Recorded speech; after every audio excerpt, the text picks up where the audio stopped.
Tonight, the Blacksburg community is looking for answers after the arrest of a Virginia Tech football player for second-degree murder. Prosecutors say Itute told police he matched with someone called Angie on Tinder on April 10th. The two met up and Angie performed a sexual act on Itute. Prosecutors then say on May 31st, the two met at Angie's apartment.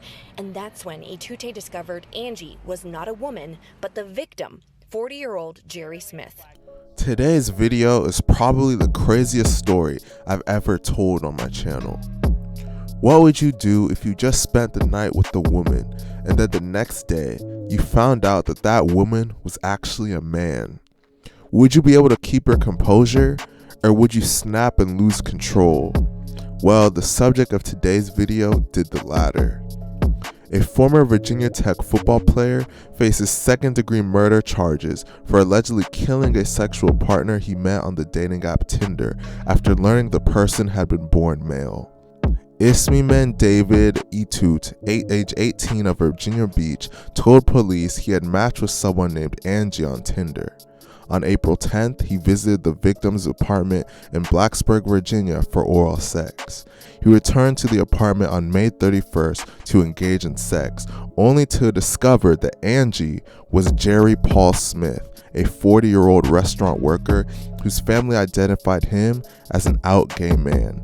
Itute told police he became angry and punched Smith 5 times in the face, continuing to punch and stomp on his face and body, even after Smith fell to the ground. Itute claimed he heard Smith bubbling and gurgling as he left the apartment, but never called the police. Police later discovered Smith's body inside his apartment on June 1st. According to the autopsy, all the bones in Smith's face were broken and he had several cranial fractures. Smith's teeth were also missing. The medical examiner office said the cause of death was blunt force trauma to the head. Now you're probably wondering how he didn't realize that Smith wasn't really a woman during the first incident. Well, apparently the first encounter took place in a glory hole setting.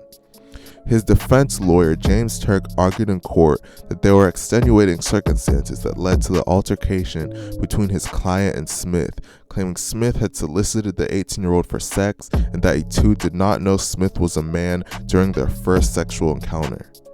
I'm not saying what happened was acceptable, but this was more than someone just showing up to an apartment and punching someone, Turk said. Nobody deserves to die, but I don't mind saying, don't pretend you are something that you are not. Don't target or lure anyone under that perception. That's just wrong, Turk said after the hearing. This case has led to a lot of controversy. Some people believe that what Itute did was somewhat justified since he was deceived, while others believe that he should rot in jail forever and he has no excuse. Let me know what you guys think of this situation in the comment section. What would you do if you were in this situation? And please be sure to like and subscribe. Thank you for watching.